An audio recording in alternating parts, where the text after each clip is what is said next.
We are in the midst of a National Pollinator Week. According to the Environment Texas group, our state is falling behind in protecting pollinators from pesticides and habitat loss.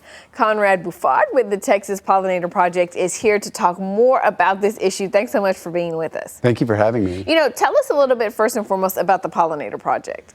Well, the Pollinator Project is a new 501c3 just established.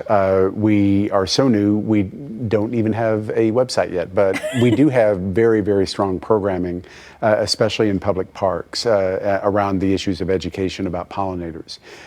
We have led beekeeping classes and other programs to identify butterflies and different pollinators in Round Rock and Austin. And we're going to continue doing that. It's good work. Yeah, tell us a little bit about the danger, though, that our pollinators are in right now. Sure. Well, there's two categories of danger. One is habitat loss, and the other one is pesticide use. And Texas is lagging behind other states in terms of regulating especially the use of pesticides, especially the neonicotinoid pesticides.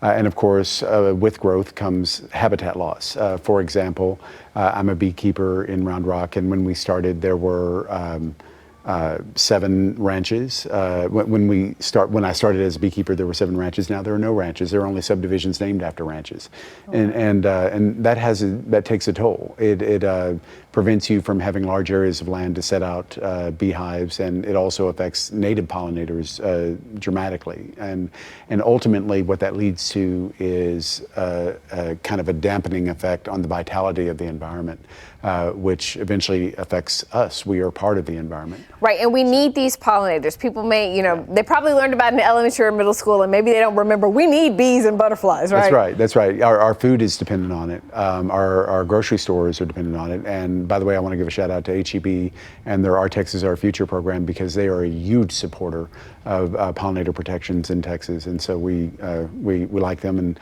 also the Healthy Hive Foundation, as well as our new organization, the Texas Pollinator Project.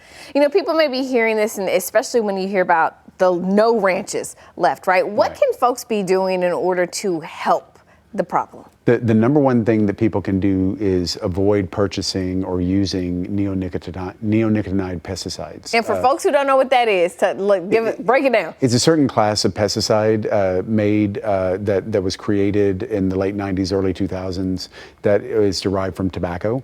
And it is generally thought of as a clean pesticide, but it does damage the navigational ability of pollinators. And it's led to things like colony collapse disorder. It contributed to colony collapse disorder in the early 2000s. And it is a perpetual source of bee die-offs and butterfly die-offs and other issues like that have a dramatic impact on everything from honey production to nut production in California to, all kinds of food production, actually. Right. So want to be very mindful about the pesticides you're doing. Easy as that. That's what people can do to make a difference. Yeah, that's the number one thing. And then, if on an advocacy level, if people want to, go to their city council or get involved in city government and advocate for more protected land, more parkland, that's also very, very important. Would be helpful. Yeah. All right, Konrad Bouffard with the Texas Pollinator Project. We thank you so much for joining us today, and we'll be looking for that website when you guys get it up and running.